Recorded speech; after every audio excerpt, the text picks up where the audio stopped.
My near-death experience at Wally World.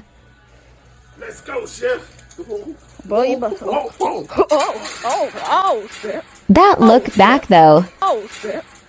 Shit. This was almost my last Let's Go Chef.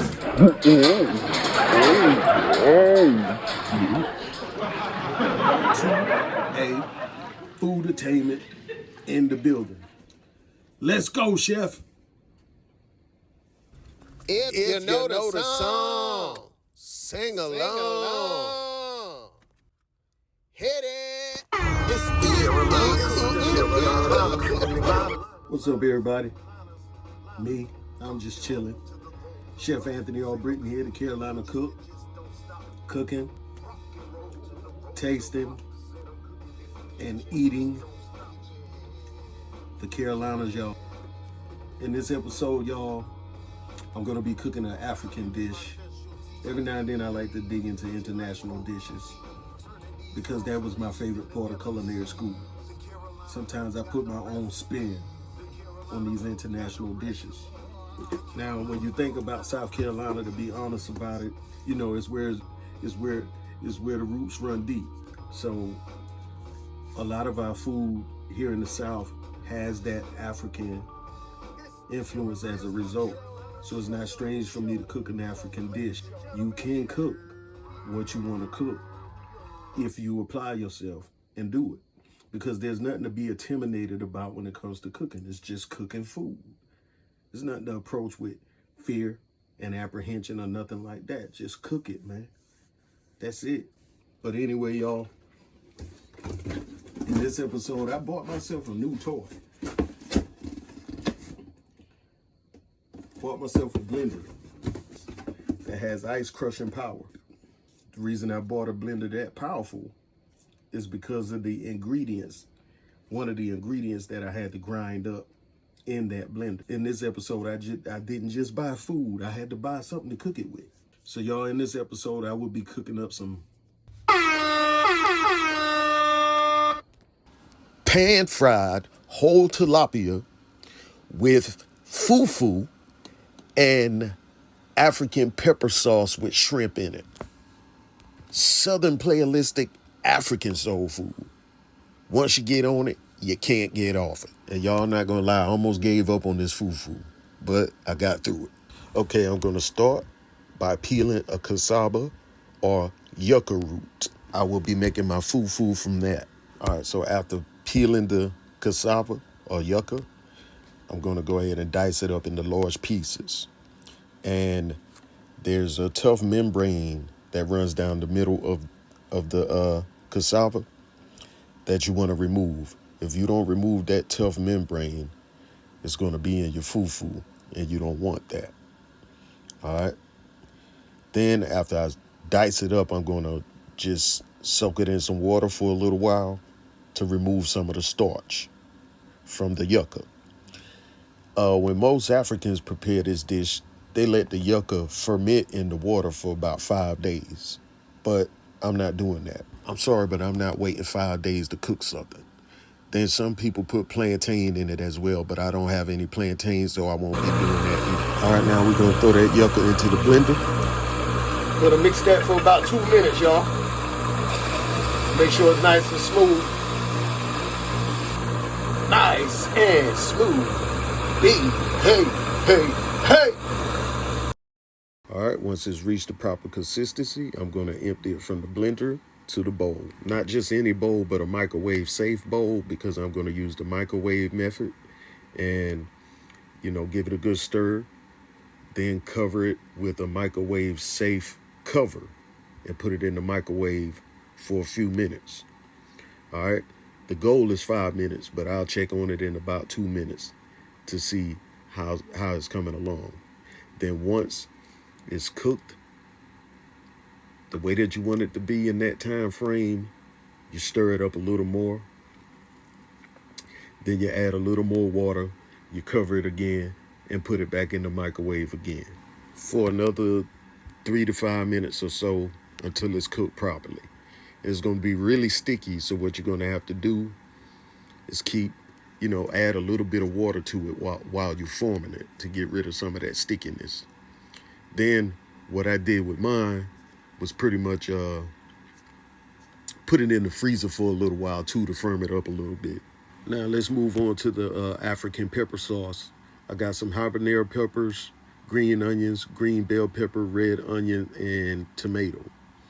All right. Don't think for 1 second that I'm using all these habaneros. Y'all gonna laugh when y'all see how much I really use. Then I got some smoked fish here that I'm gonna add to this mix as well. All of this is going in the blender. So I chopped everything up into blender-sized pieces.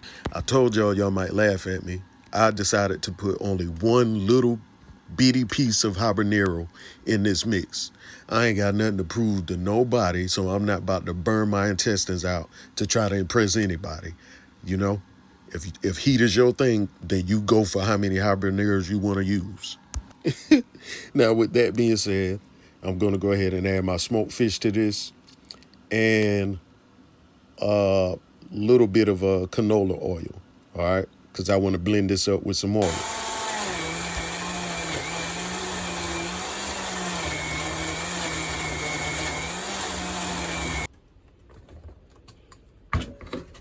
And that is that on that.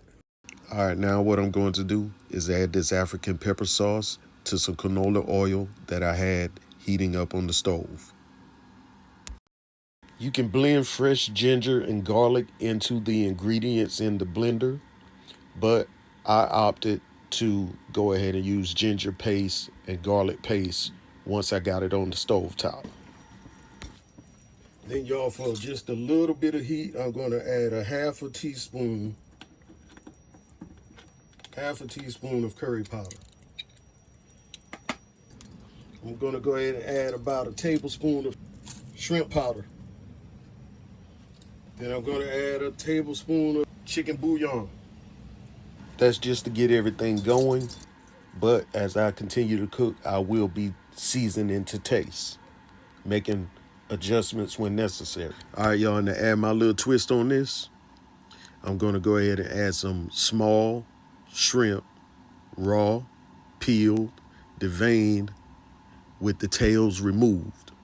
All right, so now my African pepper sauce is now African shrimp pepper sauce. Now I'm going to let this sauce cook for about 7 minutes. And 7 minutes is also adequate enough time for the shrimp to cook because it only takes about 2 minutes for shrimp to cook. Now with my tilapia, I've already used a pair of kitchen shears to remove the fins. Some people remove the gills from the fish, but I'm not going through all of that. I also cut the tails off. Some people even cut the tip of the mouth off. I'm not going through any of that either. Then what I'm going to do is score the fish on the sides so that my seasoning can penetrate the fish. All right. Now what I have here is a seasoning blend of the shrimp powder, a little bit of curry powder, and the chicken bouillon. I'm going to rub this throughout the fish, get it inside of the scores that I made on the side and inside of the belly of the fish as well. Then I'm going to lightly coat each piece of fish with cornstarch. That way when I'm frying it, it just gets a light crisp. The goal is not to coat the fish like regular fried fish. It's just to give it a little crisp. Now, I'm going to go ahead and fry these up. I'm never going to flip these fish. I'm going to let the bottom side cook and get a nice crisp on the bottom side. And I'm going to baste the top as it cooks. Then I'm going to drop some aromatics in here such as red onions, rosemary, green onions, and bay leaves. All right, and that's going to infuse the fish with flavor as it fries. And as it cooks, you want to, move the fish periodically to make sure the bottom is not sticking to the bottom of the pan. Now, the reason that I didn't flip my fish, y'all, is because when I scored the fish, I cut them a little too deep. And when you cut your fish too deep, it will break apart. So I wanted to flip it, but I didn't because of that. So throughout this whole cooking process, I had to be careful not to break my fish, even when it came to removing it from the pan. And the goal is to let this fish cook for about 15 minutes or so, you know, until your desired level of crispiness is reached. And the cook time varies based on the size of the fish. It could be as low as 7 minutes on each side if you're flipping it.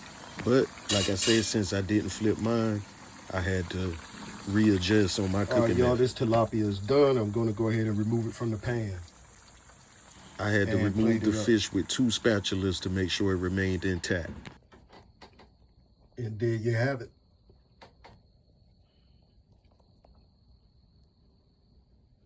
Pan-fried tilapia with the aromatics.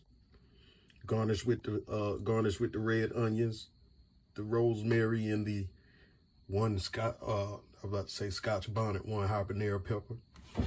That's just for decoration. I ain't even about to get on that. I got my African pepper sauce here with shrimp in it, y'all. Put my own spin on it. That's just what I do with my fufu right there. And as you can see, the fish came out really well. Still nice and crisp.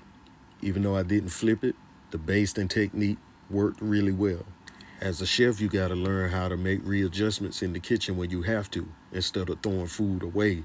And I'm not gonna even lie, y'all, this was my first time making fufu, and this fufu really gave me a hard time, man. I'm telling you.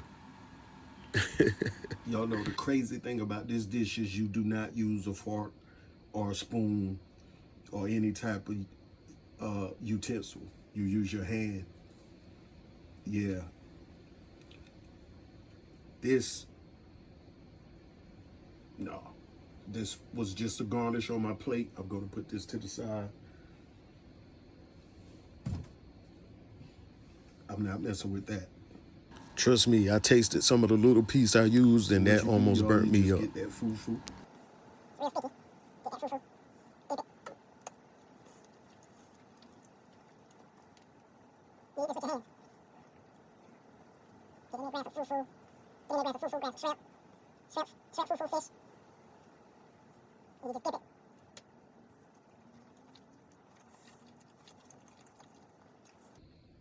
Yeah.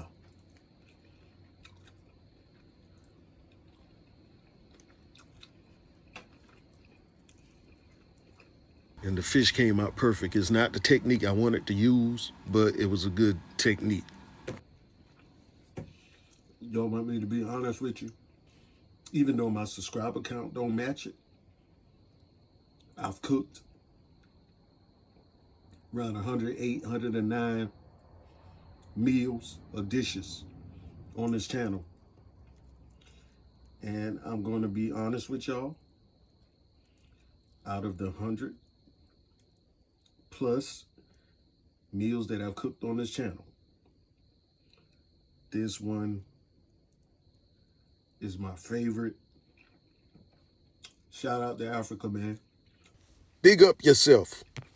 Thank y'all for watching, and just remember, something that I learned recently. Sometimes the reason the same thing happens to you over and over again in life, as far as conflict and trouble and everything like that is concerned, is because you're supposed to get something out of it. It's teaching you something. So the more that I go through in life, the more I am supposed to learn how to deal with conflict and how to deal with conflict resolution. Everything does not require a reaction. And going through enough teaches you that sometimes, if you have a receptive mindset and an open mindset to learning, instead of going through the same cycle over and over again in life. So I had to learn, you know, especially with a recent situation that came into my life, and I wanted to handle it a certain way. And I had to sit back and learn. How can I just let this play out? Or how can I just think of a way to resolve this in a positive manner? I actually shared that with an individual in a conversation with them, when I let them know that, hey, this kind of stuff keeps happening to me over and over again, so that I can learn how to be this way. You know, So some of y'all have to understand that the reason conflict always comes your way and you complain like, why do I always have to go through this, go through that, or deal with haters or deal with jealousy or deal with this kind of issue, that kind of issue, or somebody trying me all the time, trying to block me all the time or something like that. The reason you're dealing with it is because it's supposed to be teaching you how to handle it. And that's how you become a stronger person. And that's how your mindset becomes more equipped of how to handle success. Because before you reach success, you got to first be trained for it. You know? So what you're going through could either kill you because you don't learn nothing and you let it kill you, or you let it take you under or take you down. Or what you're going through, you can learn how to handle it and learn how to build a successful mindset off of it that'll lead to a successful lifestyle. Liketh, shareth thou the love, and subscribeth unto my channel, and smiteth that notification button. Thank you. Y'all know what it is. Let's go, chef.